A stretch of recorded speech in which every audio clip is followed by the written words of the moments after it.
আল্লাহ সুবহানাহু ওয়া তাআলা মানুষকে যে ইবাদতগুলো করার নির্দেশ দিয়েছেন, কিছু ইবাদত আছে যে শারীরিক ইবাদত, কিছু আছে আর্থিক ইবাদত। আর হজ্জ বাইতুল্লাহ এটি শারীরিক ও আর্থিক উভয়ের সমষ্টি ইবাদত। তো আল্লাহ তাআলা মানুষকে অর্থ সম্পদ দেন পরীক্ষা করার জন্য। আমাদের জীবন মরণ সবকিছু পরীক্ষা করি। তো অর্থ আল্লাহ তাআলার পথে ব্যয় হওয়া, এটা হলো সবচেয়ে বড় সৌভাগ্যের বিষয়। কারণ আমি যা কিছু আল্লাহ তাআলার জন্য ব্যয় করব, তাজিদুহু ইনদাল্লাহ, আল্লাহ বলেন যে তোমরা আল্লাহ তাআলার কাছে তা পেয়ে যাবে। তো আমি আমার পরকালের জন্য সেটা সঞ্চয় করছি। তো আল্লাহ সুবহানাহু ওয়া তাআলা সূরা আলে ইমরানের 57 নম্বর আয়াতে বলেছেন, ওয়ালিল্লাহি আলান নাসি হিজ্জুল বাইতি মান ইসতাতাআ ইলাইহি সাবিলা, যে আল্লাহ তাআলার জন্য ওই ঘরের হজ করা ওই মানুষের জন্য ওয়াজিব, আবশ্যক, যে যাদের ওই ঘরে যাতায়াত করার মতো সামর্থ্য রয়েছে, তার ঋণ ব্যতীত এবং তার পরিবার পরিজনের খরগোশ দিয়ে সম্মানের সাথে সামাজিকভাবে জীবনযাপন করতে পারে, এতটুকু সম্পদ ঘরে রেখে তার অতিরিক্ত সম্পদ আছে যে সে বাইতুল্লাহ যাবে এবং আসবে। তো আমাদের নগদ অর্থ থাকে না, অনেকের জায়গা জমি থাকে। যদি আবাদি জায়গা জমিও হয়, আর এতটুকু জায়গা জমি থাকে যে যতটুকু সেখান থেকে আবাদ আসে, ফসল আদি আসে, সেটা দিয়ে সুন্দর পরিবার চলে, তাহলে অতিরিক্ত জমি যা থাকবে সেটা বিক্রি করে হলেও হজে যাওয়া ফরজ। আর জীবনে একবারের জন্য হলেও ফরজ, যার উপরে ফরজ হয়ে যায় তাহলে একবার হলেও কমপক্ষে করতে হবে। যেমন আবু দাউদ শরীফে 1721 নম্বর হাদিস, মুসলিম শরীফে 1337 নম্বর হাদিস। তো সেখানে রাসূল করিম সাল্লাল্লাহু আলাইহি সাল্লামকে জিজ্ঞেস করা হয়েছে, আল হজ্জু ফি কুল্লি সানাতিন আম মাররাতান ওয়াহিদা, যে হজ কি প্রত্যেক বছর নাকি শুধুমাত্র এক বছর? তো রাসূল করিম সাল্লাল্লাহু আলাইহি সাল্লাম বলেছেন, বাল মাররাতান ওয়াহিদা ফামান যাদা ফাহু আলা তাতাওয়ু, যে হজ মাত্র একবার ফরজ, আর একবারের পরে যে যতবার করবে সেটা তার জন্য নফল হিসেবে বিবেচিত। আর উমরা এটা হলো সুন্নাত, ওয়াজিব বা ফরজ কিছু না। যাদের হজ করার সামর্থ্য না থাকে, উমরা করার সামর্থ্য আছে, তাহলে সে উমরা করতে পারবে, এটার জন্য ওয়াজিব হওয়া জরুরি না। যে হজের গুরুত্ব সম্পর্কে বলেছিলাম যে একদম বিপর্যয়পূর্ণ সময়, ইয়াজুজ মাজুজ যখন বের হবে, যে ওই সময়ও ঈমানদাররা যদি বেঁচে থাকেন তারা কি করবেন? হজ করবেন। লা ইউহাজ্জান্নাল বাইতু ওয়া লা ইউতামান্না বা'দা ফুরুজি ইয়াজুজ ওয়া মাজুজ, বুখারী শরীফের 1593 নম্বর হাদিস। নবীজি এখানে বললেন যে ইয়াজুজ মাজুজ বের হওয়ার পরও হজ এবং উমরা পালন করা হবে। তার মানে হজ এবং উমরার এই আমল যতদিন অব্যাহত থাকবে ততদিন এই আমল সংগঠিত হবে না। হজ যাদের উপরে ফরজ হয়, তো কর্তব্য হলো অতি দ্রুত সেটা পালন করে দেওয়া, না হলে সেটা তার জিম্মায় ওয়াজিব থেকে যাবে। আর পরবর্তীতে সে যদি আবার নিঃস্ব হয়ে যায়, গরিব হয়ে যায়, তাহলে সে ওয়াজিবটা পালন না করার কারণে আল্লাহ তাআলার কাছে অপরাধী হিসেবে বিবেচিত হবে। এজন্য নবীজি সাল্লাল্লাহু আলাইহি সাল্লাম বলেছেন যে তাআজ্জালু ইলাল হজ ইয়ানি ফরিদা, মুসনাদ আহমদ এবং সহিহ তারগীবে এসেছে যে কেন ফাইন্না আহদাকুম লা ইয়াদরি মা ইয়ারিদু লাহু, যে মানুষ জানে না যে তার পরবর্তী জীবনে কি সমস্যা আসে, কখন কি সমস্যা আসে। যেরকম আবু দাউদ এবং তিরমিজি, ইবনে মাজাহ এসেছে, ইবনে আব্বাস রাদিয়াল্লাহু তাআলা আনহু থেকে বর্ণিত যে মান আরাদাল হজ্জ ফালিয়াতাআজ্জাল, যে ব্যক্তি যে হজ করার ইচ্ছা করে সে যেন দ্রুত তাকে করে সম্পাদন করে। ফাইন্নাহু ক্বাদ ইয়ামরিদুল মারিদ ওয়া তাদুল্লুদ দালালা ওয়া তা'রিদুল হাজা, কারণ যে মানুষ কখনো অসুস্থ হয়ে যায়, আবার কখনো প্রয়োজনের জিনিস বিলুপ্ত হয়ে যায়, আবার কখনো অপরিহার্য প্রয়োজন সামনে এসে যায়। যে কখন তার কোন বিপদ চলে আসে, কোন প্রয়োজন চলে আসে। এমনকি বলা আছে যে আপনার মেয়ে বড় হয়ে গেছে, তাকে বিবাহ দিতে হবে, আর এ সময় আপনার উপরে হজ ফরজ হয়েছে, তাহলে এখন কি মেয়েকে আপনি বিবাহ দিবেন নাকি হজে আগে যাবেন? প্রশ্ন আসবে না? হ্যাঁ, বলছে যে আগে আপনি হজ করেন, আগে কি করেন? হজ করেন। তাহলে মেয়েকে বিবাহ দেওয়ার ক্ষেত্রেও এটাকে পিছনে ফেলা, কারণ মেয়েকে বিবাহ দেওয়ার জন্য অত বড় আয়োজন, অত বড় টাকা পয়সা ইসলামী বিধানে তত কিছু লাগে না মেয়েদের ক্ষেত্রে। কিন্তু আমরা তো কিয়ামত বানাই নিছি যে সব খরচ বহন করবে কি মেয়েরা। এমনকি ছেলেরা যে মেয়েদের বাড়িতে আসবে, সে যে কাপড় চোপড় কিনবে, সে যে মেয়েকে উপঢৌকন দিবে, সব কিছু খরচ বহন করে কার টাকা দিয়ে? শ্বশুরের টাকা দিয়ে। অগ্রিম যৌতুক দিবে, এখান থেকে খরচ করতেছে। এটা কি সমাজ? এটা ইসলামী সমাজ? এগুলো জাহিরি সমাজ, হিন্দুত্ববাদী সমাজ। এই হিন্দুত্ববাদী কালচার, সভ্যতা আমাদেরকে গ্রাস করে ফেলছে। তাহলে মেয়ের বিবাহ দেওয়া জরুরি হলেও আগে হজ ফরজ হয়ে গেলে কি করবে? হজ করবে। রাসূল করিম সাল্লাল্লাহু আলাইহি সাল্লাম হজের ফরজ পালন করবে যারা, তাদের ফজিলত সম্পর্কে বলেছেন যে বুখারী শরীফে ও মুসলিম শরীফে এসেছে যে মান হাজ্জা লিল্লাহ ফালাম ইয়ারফুস ওয়ালাম ইয়াফসুক, যে যারা হজ করবে সেখানে কোনো গুনাহের কাজ করবে না, গালমন্দ করবে না, তো তথা হজের আদাবগুলো রক্ষা করার সাথে চলবে। অনেকেই এই যে মুআল্লিমরা যে হজে নিয়ে যায়, এরা টাকা মেরে খায়, ঠিক মতো খাওন দেয় না, ঠিক মতো ভালো জায়গায় রাখে না, আর এখন হাজী সাহেবরা গালি দেওয়া শুরু করে দেয়। আর হুজুর নিয়ে আসি ওয়াজ করায় যে কি করা যাবে না, ফালা জিদালা ওয়ালা ফুসুক ফালা সুকা ওয়ালা জিদালা ফিল হজ, ওয়াজ করে দেয় যে হজের মধ্যে গালিগালাজ করা যাবে না, ঝগড়াঝাটি করা যাবে না। এটাকে এই আয়াতকে তারা বড় অস্ত্র হিসেবে ধারণা করে। যেমন সরকারিভাবে প্রথম ফ্ল্যাট যারা গিয়েছিল, প্রথম দিনে আপনারা অনেকে দেখেছেন যে খাবার নিয়ে তারা কি করছে, অভিযোগ করছে। তারা অনেক ধনী মানুষ, হজে তো আর গরিব মানুষ যায় না, বলে এমন খাবার দিছে যে আমাদের দেশের গরিব মানুষ এই খাবার খায় না, তাদেরকে এই খাবার খেতে দিচ্ছে। যে এগুলো আমানতের খেয়াল। তো মোট কথা, সেখানে নিজেকে সংযত রাখতে হবে। নবীজি বলেন রাজা কামা ওয়ালাদাতু উম্মুহু, যে এই সিফাতের সাথে যারা হজ করবে, যে তারা নবজাতক শিশুর মতো মক্কা শরীফ থেকে, বাইতুল্লাহ থেকে বাড়ির বাড়ি ফিরবে। সুবহানাল্লাহ। অন্য হাদিসে নবীজি সাল্লাল্লাহু আলাইহি ওয়াসাল্লাম বলেছেন, মুসলিম শরীফ ইবনে হিব্বান এসেছে যে তিনটা জিনিসের মাধ্যমে মানুষের জীবনের সমস্ত গোনা মিটে যায়। একটা হলো ইসলাম গ্রহণ, ইন্নাল ইসলাম ইয়াহদিমু মা কানা ক্বাবলা। আরেকটা হলো ইন্নাল হিজরাতা তাহদিমু মা কানা ক্বাবলাহা ওয়া আন্নাল হজ্জ ইয়াহদিমু মা কানা ক্বাবলাহু। ওই হাদিসের এটা শাওয়াহিদ, সাক্ষী হলো যে হজ করার মাধ্যমে যে তার জীবনের সমস্ত গুনাহ কি যায়, মিটে যায়। এবং রাসূল করিম সাল্লাল্লাহু আলাইহি ওয়াসাল্লাম আরো ফজিলত বয়ান করেছেন, বুখারী এবং মুসলিমে এসেছে আবু রাদিয়াল্লাহু তাআলা বর্ণিত যে আল উমরাতি আল উমরাতি কাফারাতু লিমা বাইনাহুমা, যে একটা উমরা করে আর এক উমরা উভয়ের মধ্যখানে এটা কাফারা হয়ে যায়। অন্য হাদিস আছে আল জুমআতু ইলাল জুমআতি, এক জুমা আর এক জুমার পর্যন্ত মধ্যখানে যা গুনাহ হয়ে যায়, জুমার নামাজ কি হয়ে যায়, কাফারা হয়ে যায়। অনুরূপভাবে এক ওয়াক্তের নামাজ আর এক ওয়াক্ত নামাজের মধ্যবর্তী কবির সগীরা গুনাহ হয়ে যায়, এগুলোর মাধ্যমে মানুষের গুনাহ কি হয়ে যায়, মিটিয়ে যায়। কিন্তু কবিরা গুনাহ না, গুনাহে সগীরা, অনিচ্ছা সত্ত্বে যে সমস্ত গুনাহ হয়। আর হজের ব্যাপারে বলেছেন আল হজ্জুল মাবরুর লাইসা লাহু জাযাউন ইল্লাল জান্নাহ, আর মকবুল হজ এর একমাত্র প্রতিদান হলো আল্লাহ তাআলার দেয়া জান্নাত। সুবহানাল্লাহ।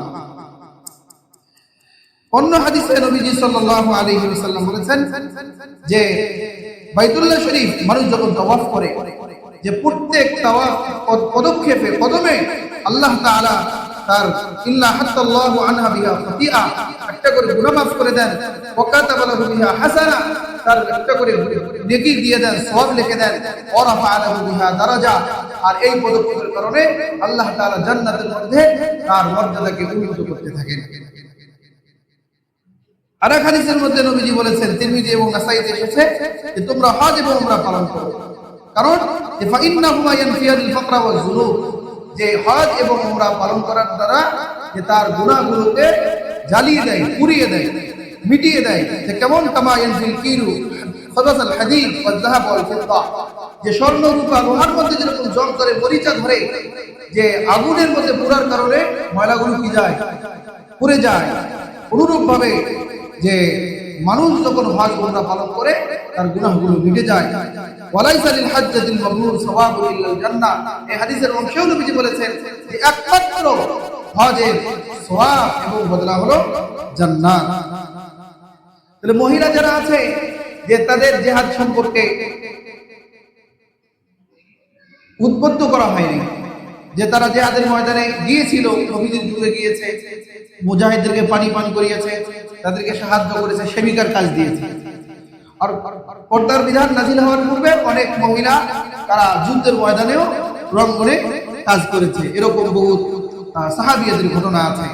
কিন্তু তাদেরকে জিহাদের ময়দানে যাওয়ার জন্য নির্দেশ দেওয়া হয়নি, উৎসাহিত করা হয়নি। এজন্য মহিলারা আল্লাহ তাআলার কাছে আশাবাদী ছিলেন। নবীজিকে জিজ্ঞাসা করেছেন যে আমরা যে জিহাদে যাচ্ছি না, এত বড় ফজিলত থেকে আমরা বঞ্চিত হচ্ছি। তো এদের সম্পর্কে নবীজি বলেছেন, বুখারীর রিওয়ায়াতে আসছে 1861 নম্বর হাদিস, আনা আশহাদু বিল মুমিনিনা রাদিয়াল্লাহু তাআলা আনহা ক্বালাত কুলতু ইয়া রাসূলুল্লাহ আলা নাফসি ওয়া নুজাহিদু মাআকুম, ইয়া আল্লাহর রাসূল আমরা কি আপনাদের সঙ্গে জিহাদে লিপ্ত হব না, থাকবো না, আমরা তোমাদের সাথে শরীক হব না? নবীজি বলেন, লাকুন্না আহসানুল জিহাদ ওয়া আজমালুহু আল হজ, তোমাদের জন্য সর্বোত্তম জিহাদ এবং সুন্দর জিহাদ হলো যে হজ পালন করা, হজ্জুল মাবরুর। তো আম্মা জান আয়েশা বলেন যে যখন আমি এটা শুনছি তখন থেকে আর এই আমি আমল কি করিনি, ছাড়ি। সুনানে নাসাইতে যে 2626 নম্বর হাদিস, সেখানে এসেছে যে ছোট বড় দুর্বল এবং মহিলাদের জিহাদ হলো হজ এবং উমরা। আমাদের আলোচনা আজকে এখান থেকে শুরু হবে। নবীজি বলেছেন, জিহাদুল কাবীরি ওয়াস সগীরি ওয়াদ দাঈফ ওয়াল মারআ আল হজ ওয়াল উমরাতু। তাহলে অনেক পুরুষ আছে তারা জিহাদের ময়দানে যাইতে পারে, আছে না এরকম? যে একসময় তাবু, মহিলাদের তাবুর মধ্যে যারা আছে এই গজওয়ে আহজাবের মধ্যে মহিলারা আসছে, তো সেখানে হযরত হাসান বিন সাবিত রাদিয়াল্লাহু তাআলা আনহু, কবি সাহাবী, তাকে পাহারাদার হিসেবে রাখছে, ওই মহিলাদের তাবুর পাহারাদার হিসেবে। তো এখন দূর থেকে দেখা যাচ্ছে যে কিছু মানুষ হয়তো আসতেছে, মানে কাফেররা পর্যবেক্ষণ করার জন্য আসতেছে যে মুসলমানদের কি অবস্থা। তো ওই তাবুতে সফিয়া রাদিয়াল্লাহু তাআলা আনহা, তিনি হলো রাসূলের ফুফি, তো নেতার মেয়ে। তো বলতেছে, তুমি যাও, কে আসতেছে তার মাথা ফাটাই দিয়ে আসো। সে বলতেছে, আমাকে ভয় লাগতেছে, আমি পাবো না। তো সফিয়া রাদিয়াল্লাহু তাআলা, ঠিক আছে তুমি থাকো, আমাকে একটা বাঁশ দাও। একটা লাঠি নিয়ে সে নিজেই চলে গেছে, একজন আসতেছিল, গিয়া একদম মেরে মাথা ফাটাই গেছে। শুধু ফাটাই দিছে না, এরপরে তাকে হত্যা করছে। হত্যা করার পরে হাসান বিন সাবিত বলছিল যে তুমি ওই মান কাতালা ফালাহু সলবুহু, যে হত্যা করবে সলব, অর্থাৎ তার যুদ্ধ অস্ত্র এবং তার উপরের যে কাপড় চোপড় থাকবে, জায়েজ কাপড় ছাড়া, এগুলো না। অনেক সময় ঘোষণা দেওয়া হয়, এটা হলো গরিবী হিসেবে পাবে, যে তুমি এগুলি ছিনিয়ে নাও। হলো বলছে আমাকে ভয় লাগে, খুলিয়ে নেবে যে সেটাতেও কি পাচ্ছে, ভয় পাচ্ছে। বরং সফিয়া রাদিয়াল্লাহু তাআলা আনহা, তিনি বড় হতে নিজে খুলে নিয়েছেন। তাহলে একজন মহিলা হয়েও তার কি পরিমাণ সাহস, কিন্তু একজন পুরুষ সাহাবী তার এরকম কি হচ্ছে না, সাহস হচ্ছে না। তো সাহাবীদের মধ্যেও এরকম অনেক ছিলেন, সাহাবী ছিলেন যারা অল্প পরিমাণ যোদ্ধা ছিলেন না। তো নবীজি বললেন যে যারা ছোট দুর্বল, কিন্তু বার্ধক্যজনিত কারণে বুড়ো হয়ে গেছে মহিলা, এরা জিহাদ করতে পারতেছে না, কিন্তু তারা যদি উমরা এবং হজ পালন করে, এটাই তাদের জন্য কি হবে, জিহাদ হিসেবে পরিগণিত হবে। অন্যতম শ্রেষ্ঠ আমল হলো কবুল হজ। বুখারী 1519 নম্বর হাদিস, মুসলিম শরীফে 83 নম্বর হাদিস, সেখানে রাসূল করিম সাল্লাল্লাহু আলাইহি ওয়াসাল্লাম বলেছেন, রাসূল করিম সাল্লাল্লাহু আলাইহি ওয়াসাল্লামকে জিজ্ঞেস করা হয়েছে, আইয়ুল আমালি আফদাল, সর্বশ্রেষ্ঠ আমল কোনটি? আল্লাহ নবী বলেন, ঈমানুন বিল্লাহি ওয়া রাসূলিহি, এক নাম্বার আল্লাহ ও আল্লাহর রাসূলকে ঈমান আনা, দুই নাম্বার এরপরে কি, জিহাদুন ফি সাবিলিল্লাহ, আল্লাহর পথে সংগ্রাম করা, তিন নাম্বার বলছে হজ্জুল মাবরুর, মকবুল হজ। হাজীদের ফজিলত সম্পর্কে রাসূল করিম সাল্লাল্লাহু আলাইহি ওয়াসাল্লাম ঘোষণা দিয়েছেন যে হাজীরা যখন হজ করতে যায় তখন তারা আল্লাহ তাআলার মেহমান হয়ে যায়। নাসাই শরীফের 2625 নম্বর হাদিস, আন নবী হুরায়রা রাদিয়াল্লাহু তাআলা আনহু قال قال رسول الله صلى الله عليه وسلم وفد الله ثلاثه, যে আল্লাহ তাআলার মেহমান, আল্লাহ তাআলার প্রতিনিধি হলো তিন শ্রেণীর মানুষ। এক নম্বর আল গাজী মুজাহিদ, আল হাজ ওয়াল মুতামির, দুই নম্বর হলো হজকারী, তিন নম্বর হলো উমরাকারী। তিন শ্রেণীর মানুষ, তারা আল্লাহর কি মেহমান, প্রতিনিধি দল।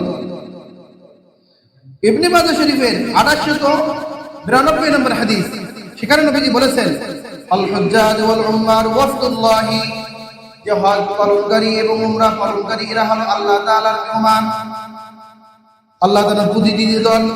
ইন দাউ আজাবাহুম ওয়া ইস্তাগফারুহু গফারা লাহুম, এরা যদি আল্লাহ তাআলার কাছে ক্ষমা প্রার্থনা করে আল্লাহ তাআলা তাদেরকে ক্ষমা করে দেন। ইন দাউ আজাবাহুম, আর যদি আল্লাহ তাআলার কাছে দোয়া করে আল্লাহ তাআলা তাদের দোয়া কবুল করে। তার মানে তাদের যে কোনো দোয়া করবে আল্লাহ তাআলা কি করবেন? কবুল করবেন। যে এই হাজীদের কে নিয়ে আল্লাহ তাআলা ফেরেশতাদের সামনে গর্ব করবেন। আরাফার ময়দানে যখন তারা দোয়া করতে থাকে, ওই সময় মুসলিম শরীফে 1348 নম্বর হাদিস, عن عائشة رضي الله تعالى عنها قالت أن رسول الله صلى الله عليه وسلم قال ما من يوم أكثر من أن يعتق الله عز وجل فيه عبدا أو أمة من النار من يوم عرفة।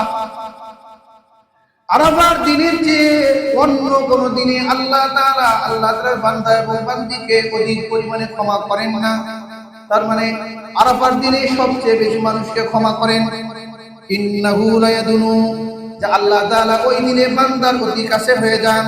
সুম্মা ইউবাহি বিহিমুল মালায়েকা, অতঃপর ফেরেশতাদেরকে নিয়ে ফেরেশতাদের সামনে আল্লাহ তাআলা গৌরব করেন। ওয়া ইয়াকুলু মা আরাদা হাউলা, আল্লাহ তাআলা ফেরেশতাদেরকে বলেন তোমরা দেখো আমার এই বান্দারা কি চায়, কি চায়। বলে তারা যা চাবে আমি কি করব? দিয়া দিয়া। তাহলে তারা যে পাগল হয়ে, আল্লাহর পাগল হয়ে মাথা খুলে সিলাইবিহীন কাপড় পরে পাগলের মতো লাব্বাইক আল্লাহুম্মা লাব্বাইক বলে হাত ধরে আল্লাহর কাছে দোয়া করতেছে, আল্লাহ কি ভালো লাগে। এজন্য বলতেছে মান আরাদা হাউলা, তোমরা দেখো, তোমরা তো বলছিলা কাটাকাটি মারামারি ফাসাদ করবে, এদেরকে সৃষ্টি করার কোনো দরকার নেই, কিন্তু দেখো তারা আমার পাগল, তারা কি চায়। রাসূল করিম সাল্লাল্লাহু আলাইহি ওয়াসাল্লাম বলেছেন তিরমিজি শরীফের 3585 নম্বর হাদিস, খায়রুদ দুআই দুআউ ইয়াউমি আরাফা, যে আরাফার দিনে যে দোয়া করা হয় এগুলো হলো দোয়ার মধ্যে সর্বশ্রেষ্ঠ দোয়া। এই হাদিসের মধ্যে ব্যাপকভাবে আসছে এই দোয়ার মধ্যে হাজীদের দোয়াও হতে পারে, আমাদের দোয়াও হতে পারে, আরাফার দিন হিসেবে এখানে উল্লেখ করা হয়েছে। সুতরাং এই দিনে যারা যে দোয়া করবে আল্লাহ তাআলা তাদের দোয়া কবুল করবে। যারা হজ করতে যাচ্ছে, হজ করতে যাওয়ার জন্য নিয়ত করছে কিন্তু পালন করতে পারলো না, কোনো কারণে হজটা পালন করা হলো না, যে তাদের কি ফজিলত। ইমাম বাইহাকি এবং সহিহ তারগীব ইমাম বাইহাকি রাহিমাহুল্লাহ উল্লেখ করেছেন আন নবী হুরায়রা রাদিয়াল্লাহু তাআলা আনহু قال قال رسول الله صلى الله عليه وسلم من خرج حجا او معتمرا او غازيا ثم مات في طريقه, যে ব্যক্তি হজ এবং উমরা করার জন্য বাইতুল্লাহর সফরে বের হলো অতঃপর রাস্তায় মৃত্যুবরণ করলো, কাতাবাল্লাহু লাহু আজরাল গাজি ওয়াল হাজ ওয়াল মুতামির ইলা ইয়াউমিল কিয়ামাহ, আল্লাহ তাআলা ওই ব্যক্তির আমলনামায় সওয়াব লিখতে থাকে কোন পর্যন্ত? কিয়ামতের দিন পর্যন্ত। হজকারীদের মতো, উমরাকারীদের মতো এবং মুজাহিদের মতো। বলুন সুবহানাল্লাহ। তাহলে একটা মানুষ কিয়ামত পর্যন্ত যদি হজ করে, কিয়ামত পর্যন্ত উমরা করে, কিয়ামত পর্যন্ত জিহাদে লিপ্ত থাকে, কি পরিমাণ সওয়াব হবে? আল্লাহ তাআলা ওই পরিমাণ সওয়াব তার আমলনামায় কি দেন? লিখে দেন। যারা হজ করতে গিয়ে মারা যাবে, হজ করতে করতে কি গেল? মারা গেল, যে তারা কিয়ামতের দিন কি অবস্থায় উঠবে এ সম্পর্কে বুখারী এবং মুসলিম এসেছে। বুখারী শরীফের 1226 নম্বর হাদিস, মুসলিম শরীফের 1206 নম্বর হাদিস। عن ابن عباس رضي الله تعالى عنهما قال بينما رجل واقف مع رسول الله صلى الله عليه وسلم بعرفة, ইবনে আব্বাস রাদিয়াল্লাহু তাআলা আনহুমা বলেন একজন ব্যক্তি আরাফার ময়দানে দাঁড়ানো ছিল, অবস্থান করছিল। আরাফায় অবস্থান করছে উটের উপরে, যে ইদ ওয়াকাআ মিন রাহিলাতিহি ফাসাআদাহু আও ফাআকসাআতুহু, বলেছে ওই উটের মধ্য থেকে সে পড়ে গেল অথবা ওই উটে তাকে ফেলিয়ে দিল, ফেলে দেওয়ার কারণে তার ঘাটটা মটকে গেল। ঘাটটা যখন মটকে গেছে এরপরে সে মৃত্যুবরণ করেছে। ফাকাল রাসূলুল্লাহ সাল্লাল্লাহু আলাইহি ওয়াসাল্লাম ইগসিলুহু বিমাইন ওয়া সিদরিন, নবীজি বললেন যে তোমরা তাকে বড়ই পাতা গরম করে পানি দিয়ে তাকে গোসল করাও। ওয়াকাফিলুহু ফি সাওবাইন, তাকে দুই কাপড়ে কাফন দাও, কারণ সে কি হজ পালনকারী, আর হাজীদের কাপড় কয়টা? দুইটা, চাদর এবং ইজার। তাকে দুই কাপড়ে কাফন দাও। ওয়ালা তুহান্নিকুহু ওয়ালা তুখাম্মিরু রাসাহু, এবং তাকে সুগন্ধি লাগাবে না। ওয়ালা তুখাম্মিরু রাসাহু, এবং তার মাথা ঢেকে দেবে না। হাজীদের জন্য সুগন্ধি ব্যবহার করা নিষেধ, সুতরাং তাদেরকে, কারণ হাজীদের মধ্যে সব কিছু থাকবে, তাহলে সুগন্ধি ব্যবহার করবে না এবং কি করবে না, মাথা ঢেকে দিবে না, কারণ হাজীদের জন্য মাথা ঢাকাও কি নিষেধ। নবীজি বলেন ফা ইন্নাল্লাহা ইয়াবাসু ইয়াউমাল কিয়ামাতি মুলাব্বিয়া, যে কিয়ামতের ময়দানে যখন সে উঠবে তখন লাব্বাইক আল্লাহুম্মা লাব্বাইক লাব্বাইক লা শারীকা লাব্বাইক ইন্নাল হামদা ওয়ান নি'মাতা লাকা ওয়াল মুলক লা শারীকা লাক, এই তাকবীর দিতে দিতেই কবর থেকে উঠবে বলুন সুবহানাল্লাহ। দুনিয়াতে যে যে অবস্থায় মৃত্যুবরণ করবে, যে অবস্থায় যে পরিস্থিতি মৃত্যুবরণ করবে, কিয়ামতের দিন সে ওই হবেই। যে সমস্ত নর্তকী নৃত্য করতে করতে মৃত্যুবরণ করছে, কিয়ামতের দিন সে নৃত্য করতে করতে, যে মদারু মদ পান করতে করতে বেহুশ হয়ে মারা গেছে, সে মদ পান করতে করতে এটা নীতি। বাইহাকীর বর্ণনা আছে যে যে অবস্থায় মৃত্যুবরণ করবে কিয়ামতের দিন সেই অবস্থায় কি উঠবে। আর হাজীরা যেহেতু তালবিয়া পাঠ করতে করতেই তারা চলাফেরা করে, সুতরাং তালবিয়া পড়তে পড়তেই তারা উঠবে। যে হাজীদের জন্য, যে হাজীদের সম্মানে পাথর, বৃক্ষরাজি, মাটি সব কিছু তাদের সঙ্গে তালবিয়া পড়ে, মানে ওরা যখন তালবিয়া পড়ে পাথর, গাছপালা, পশু পাখি যা কিছু আছে সবকিছু তাদের সঙ্গে কি করে, তালবিয়া পাঠ করে। এবং পৃথিবীর এই প্রান্ত থেকে ওই প্রান্ত পর্যন্ত যা কিছু আছে সবকিছুই তালবিয়া পাঠ করে। তিরমিজি শরীফের 828 নম্বর হাদিস, সেখানে এসেছে عن سالم بن سعد رضي الله تعالى عنه قال قال رسول الله صلى الله عليه وسلم ما من مسلم يلبي إلا لبى من عن يمينه أو عن شماله من حجر أو شجر أو مدر حتى تنقضي الأرض منها هنا وها هنا, যে এমন কোন মানুষ নেই যারা তালবিয়া পাঠ করে আর তার সাথে যে পাথর, বৃক্ষরাজি, মাটি, এই প্রান্ত, পৃথিবীর এই প্রান্ত থেকে ওই প্রান্ত পর্যন্ত যা কিছু আছে সব কিছুই তাদের সঙ্গে কি করতে থাকে, তালবিয়া পাঠ করতে থাকে। বাইতুল্লাহ শরীফ তাওয়াফ করার ফজিলত, যে রাসূল করিম সাল্লাল্লাহু আলাইহি ওয়াসাল্লাম বলেছেন যে যে ব্যক্তি বাইতুল্লাহ শরীফ তাওয়াফ করবে, সেটা হজের মধ্যে গিয়া হোক অথবা উমরা পালন করতে গিয়া হোক, যে তাদের সওয়াব হলো কাইতে রাকাবা, একটা গোলাম আযাদ করলে যেই পরিমাণ সওয়াব আল্লাহ তাআলা ওই পরিমাণ সওয়াব তার জন্য রেখে দেন। ইবনে মাজাহ শরীফে 2956 নম্বর হাদিস সহিহ তারগীব এসেছে, عن عبد الله بن عمر رضي الله تعالى عنه قال سمعت رسول الله صلى الله عليه وسلم يقول من طاف بالبيت وصلى ركعتين كان كعتق رقبة, যে ব্যক্তি বাইতুল্লাহ শরীফ তাওয়াফ করলো এবং তাওয়াফের সাথে একটা আমল হলো 2 রাকাত কি পড়া, নামাজ পড়া, যে এই আমল যে করবে তাকে আল্লাহ তাআলা একটা গোলাম আযাদ করার মতো সওয়াব দিয়ে দিবেন। সুনানে নাসাইতে এসেছে আত-তাওয়াফু বিল সালাতিন ফাকিলু মিনাল কালাম, যে তাওয়াফ বিল বাইতুল্লাহ এটা হলো নামাজের মতো, সুতরাং তোমরা সেখানে কথাবার্তা বেশি বলো না।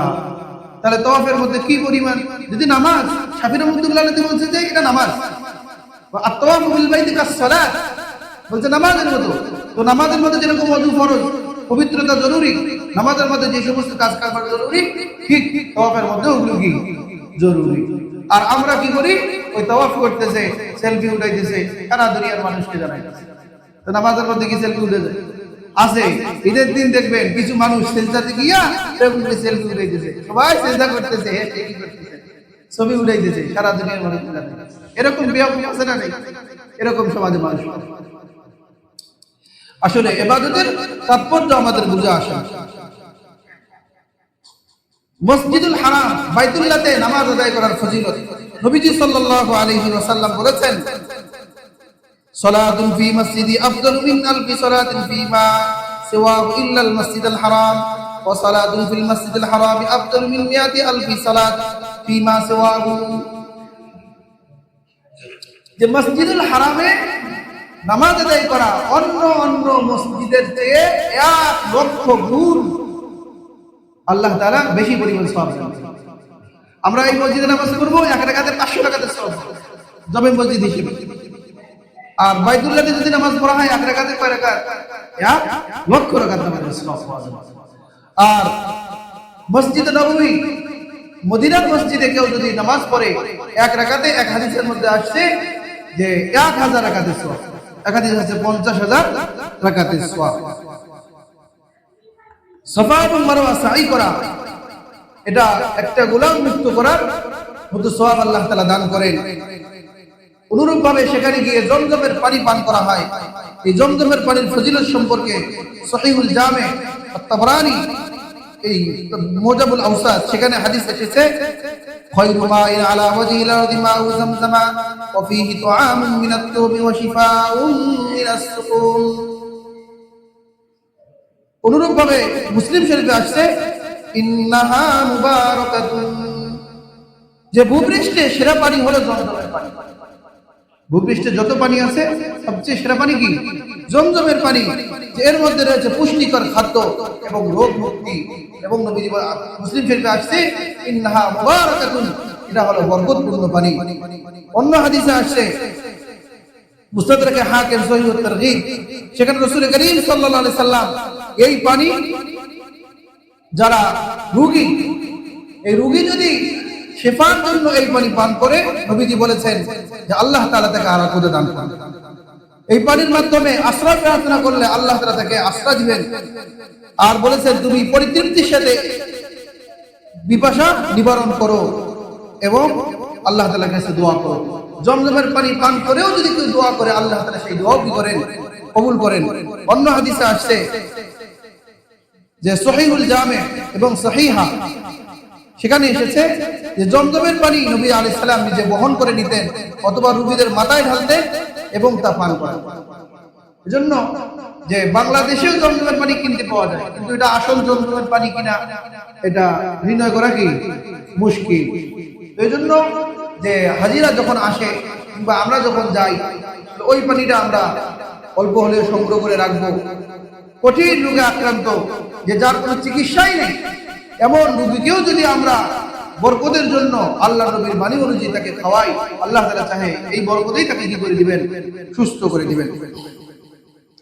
সেখানে আছে হাজরে আসওয়াদ।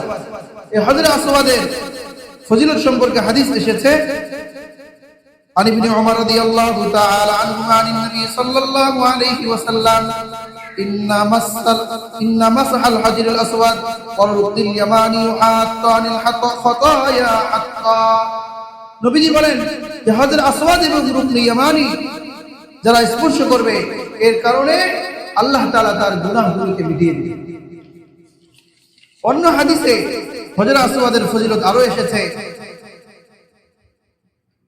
তিরমিজি এবং ইবনে মাজাহ। নবীজি বলেন, আল্লাহি লা ইউবাসান্নাহুল্লাহু ইয়াওমাল কিয়ামাতি লাহু আইনানি ইউবসিরু বিহিমা ওয়া লিসানুন ইয়ানতিকু বিহি ইয়াশহাদু আলা মান ইসতালামাহু বিহাক্কিন। যে হযরত আসওয়াদকে আল্লাহ তাআলা কিয়ামতের ময়দানে দুটি চক্ষু দিবেন। এখন তো সে পাথর, কিন্তু তাকে দুইটা কি করবে?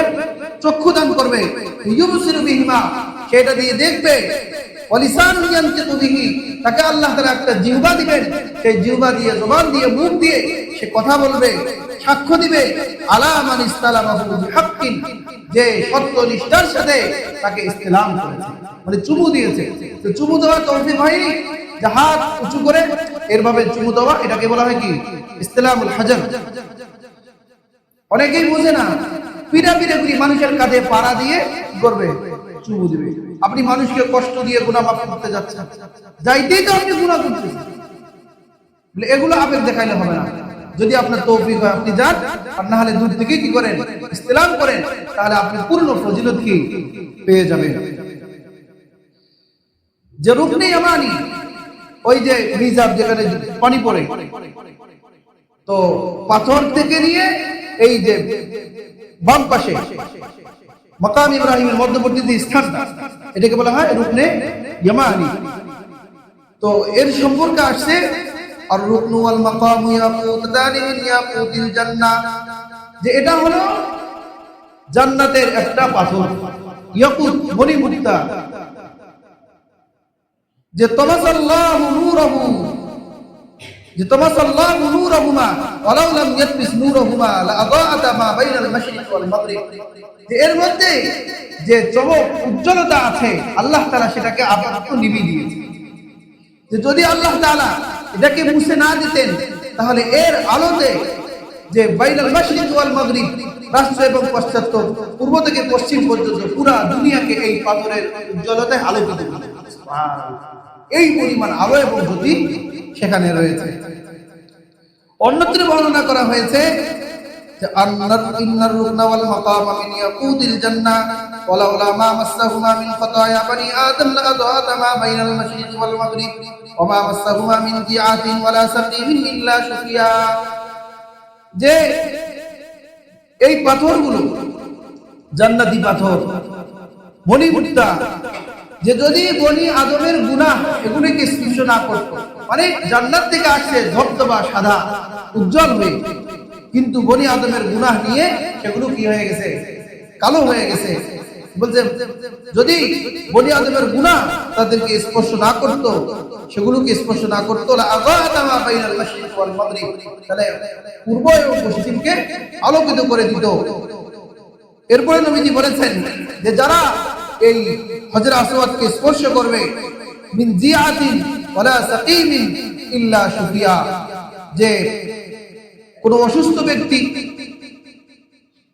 বা বিপদগ্রস্ত ব্যক্তি আল্লাহ তাআলা এই স্পর্শ করার কারণে আল্লাহ তাআলা তার বিপদকে দূর করে দিবেন এবং সুস্থতা দান করবেন। সুবহানাল্লাহ। তো এজন্য এই হজের মধ্যে যে সমস্ত নিদর্শন রয়েছে আল্লাহ তাআলা প্রত্যেক হিসেবে দিয়েছেন, সব কিছুর মধ্যেই কি আছে, ফজিলত আছে।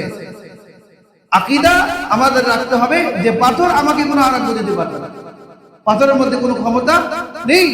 এ সম্পর্কে ওমর ফারুক রাদিয়াল্লাহু তাআলা আনহু তিনি হজরে আসওয়াদকে সামনে নিয়ে বলেছিলেন, ইন্নী লাআলামু আন্নাকা হাজারুন মা তানফাউ ওয়া লা তাদুররু। ওমর রাদিয়াল্লাহু বলেন, হে পাথর, আমি জানি যে তুমি একটা পাথর, তোমার মধ্যে কোনো উপকার করারও ক্ষমতা নাই, অপকার করারও ক্ষমতা নাই। ওয়ালাউলা আন্নী রাআইতু রাসূলুল্লাহি সাল্লাল্লাহু আলাইহি ওয়াসাল্লাম ইয়াকবিলু কামা ক্বাব্বালতুকা, যে রাসূল করিম সাল্লাল্লাহু আলাইহি ওয়াসাল্লামকে যদি তোমাকে চুমু দিতে না দেখতাম তাহলে আমি তোমাকে কি দিতাম না, চুমু দিতাম না। তাহলে এখান থেকে আমরা বুঝতে পারলাম যে আমরা হজরে আসওয়াদকে চুমু দিব কেন, রাসূল চুমু দিয়েছে, রাসূল ফজিলত বয়ান করেছে, বাস এতটুকু। এর অতিরিক্ত তাকে বেশি ভক্তি শ্রদ্ধা করা, যে সে আমার কি করতে পারবে, হাজত পুরা করতে পারবে, মুশকিল দূর করে দিতে পারবে, এই জাতীয় আকীদা পোষণ করা যাবে না। বর্তমান সমাজের মানুষ এরকম বাজারে যায় গিয়া পীর দরবার ফকির, যে মৃত্যু জীবিত পীরদেরকে সিজদা করে, তাদেরকে পূজা পাঠ করে, তাদের কদমবুসি করে, আরো কত রকমের শিরকি কাজ কারবার করে, যে এগুলো খফি শিরক, শিরকে খফি, প্রচ্ছন্ন শিরিক, গোপন শিরিক। এগুলোর কারণে মানুষের আমল বিনষ্ট হয়। এমনকি অনেক মানুষকে দেখবেন এই বড় ময়দানে বোতল দিয়ে আসছে, দেখছেন, গেছেন কোনোদিন বড় ময়দানে, অনেক বোতল ওখানে জমা হয়ে আছে, কি ওখানে কে ফু দিয়া যায়, আবার এসে ভালো হয়, যে ভালো তো আল্লাহ তাআলা করবেন, সেটা যে কোনো কারণেই হতে পারে। যে রাস্তার যে ঘাস আছে সেটাও যদি আপনি পিষি খান, আল্লাহর ওর আকীদা পোষণ করে আল্লাহ রোগও কি ভালো করে দিতে পারে। তো কথা হইল যে আল্লাহ তাআলা চাইলে বাচ্চা বলে বাচ্চা হয়ে গেছে, আমার বাচ্চা ছিল না, বাচ্চা দিয়েছে। আল্লাহ তাআলা আপনারে ওই সময় চাইছিল আপনাকে এই সময় বাচ্চা দিবে। তো ঝড়ে পরে ফকিরের কারামতি পারে, কি বলেন, কোন কারণে বাচ্চা হয়ে গেছে, এখন আপনি বিশ্বাসকে পূজা করা শুরু করে দিয়েছেন যে আমি ওখানে যাওয়ার কারণে কি হয়েছে, বাচ্চা হয়েছে।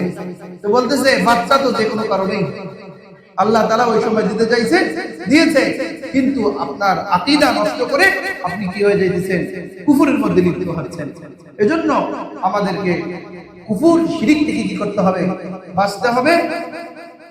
আর হজের আলোচনা করা হলো, আমি গত জুমার আলোচনাটা আবার পুনরাবৃত্তি করলাম, এজন্য অনেক নতুন মানুষ আসতে পারে, এতে করে সবার আলোচনাটা আবার শোনা হয়ে যায়। তো মোট কথা আল্লাহ তাআলা আমাদেরকে যাদের তৌফিক দেন, আমরা এখন থেকে, এটা যেহেতু হজের মাস এজন্য এটা আলোচনা করা হলো, আমরা এখন থেকেই নিয়ত করি, যে নিয়ত করে রাখি, যদি তৌফিক না হয় তারপরেও আল্লাহ তাআলা আমাকে হাজী এবং উমরা করিম করে কি করবেন, কিয়ামতের দিন উঠাবেন, যেহেতু আমি কি করছি, নিয়ত করছি। আর অর্থ সম্পদ কতটুকু আছে না আছে সেটা তো আল্লাহ তাআলাই জানে। এজন্য এই বিষয়ে আমাদের কোনো কৃপণতা করা যাবে না। আল্লাহ তাআলার মাল আল্লাহর রাস্তায় আমরা খরচ করব, এটাই আমাদের জীবনের সফলতা। আল্লাহ তাআলা আমাদের সকলকে তৌফিক